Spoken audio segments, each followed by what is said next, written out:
Bismillahirrahmanirrahim. Assalamualaikum warahmatullahi wabarakatuh. Alhamdulillahirrabbilalamin. Wassalatu wassalamu ala asyrafil anbiya wal mursalin wa ala alihi washabihi ajmain amma ba'du. Pertama-tama, puji dan puji syukur kita kehadirat Allah Subhanahu wa taala yang telah memberikan rahmat dan hidayahnya sehingga kita mendapatkan kesehatan hingga saat ini. Tak lupa pula salawat dan salam kepada junjungan Nabi besar kita, Nabi Muhammad SAW. Allahumma sholli wa sallim wa barik alaih, yang telah membawa kita dari zaman kegelapan menuju zaman terang benderang seperti sekarang ini. Yang saya hormati, dosen pengampu praktikum retorika dakwah, Bapak Dr. Andes Azhar MA, dan yang saya sayangi, teman-teman seperjuangan sekalian.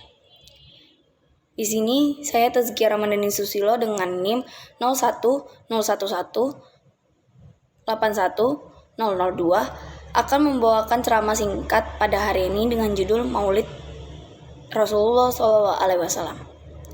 Hadirin yang dirahmati Allah, sebagaimana dalam firman Allah dalam Al-Quran surah Al-Ahzab ayat 21, bahwasanya Rasulullah SAW adalah contoh yang baik bagi umat manusia.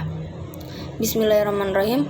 Laqad kana lakum fi Rasulillahi aswatu hasanatu liman kana yarjullaha wal yaumal akhirah wa zakarallaha katsiran, yang artinya sesungguhnya pada diri Rasulullah ada teladan yang baik bagimu, yaitu bagi orang-orang yang menghadap Allah dan hari akhir serta banyak berzikir kepada Allah.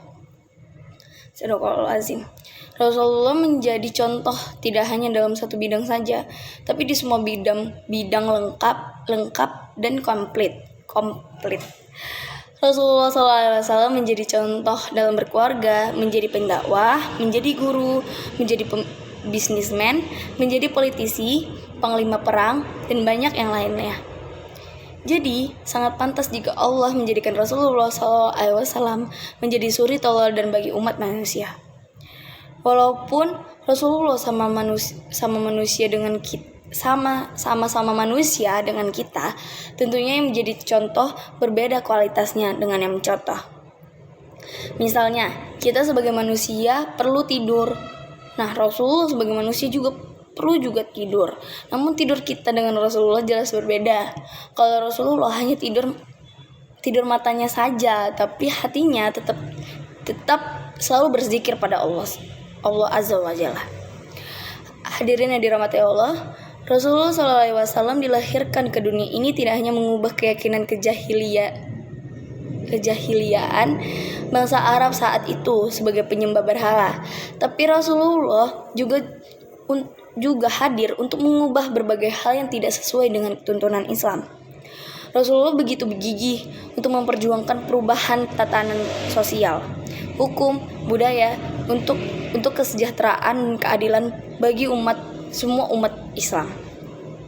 Namun dalam perjuangan Rasulullah selalu mengedepankan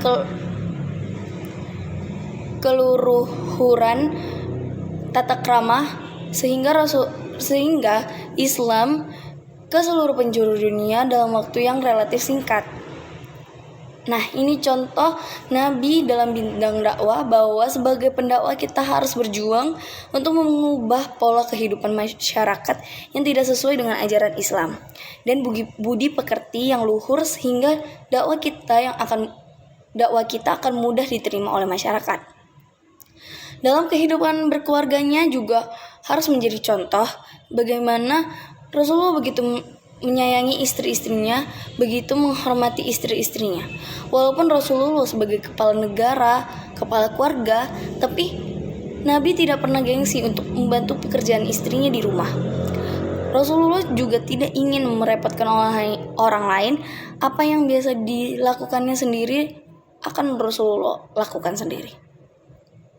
Dalam bidang perniagaan juga kita perlu mencontoh bagaimana Rasulullah berbisnis. Rasulullah memulai perniagaan sejak umur 9 tahun. Dalam berbisnis Rasulullah sangat jujur, bahkan beliau mendapatkan julukan Al-Amin, yaitu yang dapat dipercaya karena kejujurannya.